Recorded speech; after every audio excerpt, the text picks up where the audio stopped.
রাসেল ভাইপারের আক্রমণে বেশ কয়েকজনের মৃত্যুর খবর পাওয়া গেছে। এসব এলাকায় রাসেল ভাইপারের আতঙ্ক এমনভাবে ছড়িয়ে পড়েছে, ক্ষেতের ধান কাটার জন্য শ্রমিকও পাওয়া যাচ্ছে না।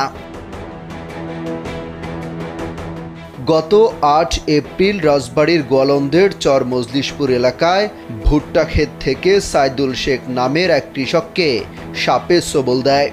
খালাম্মা, আমি আপনার মোবাইলে সেলফিন ইনস্টল করে দিতেছি।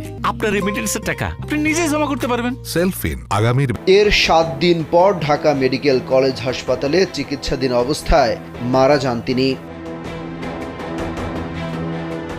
এর কয়েকদিন আগে ২৯ মার্চ গোয়ালন্দের দেবীপুর চরে ময়না বেগম নামের এক নারীকে সাপে ছোবল দেয়।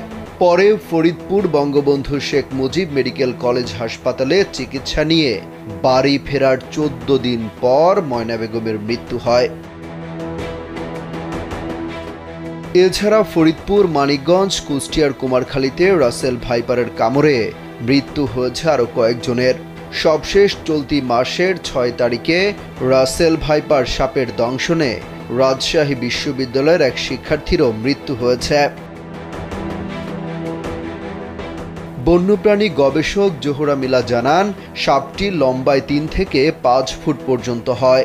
মাথার তুলনায় ঘাড় বেশ সরু।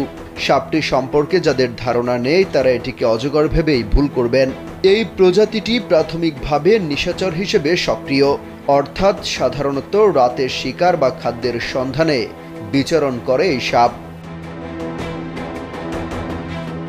দেশের উত্তর পশ্চিমাংশে বিশেষত পদ্মার চরাঞ্চলের উঁচু নিচু ঘাস বা ফসলের জমিতে এই সাপটি বেশি দেখা যায়। তবে বিগত কয়েক বছরে সাপটি দেশের অন্যান্য জেলাতেও ছড়িয়ে পড়েছে। অন্যান্য সাপের তুলনায় এই সাপের বংশ বিস্তারের হারও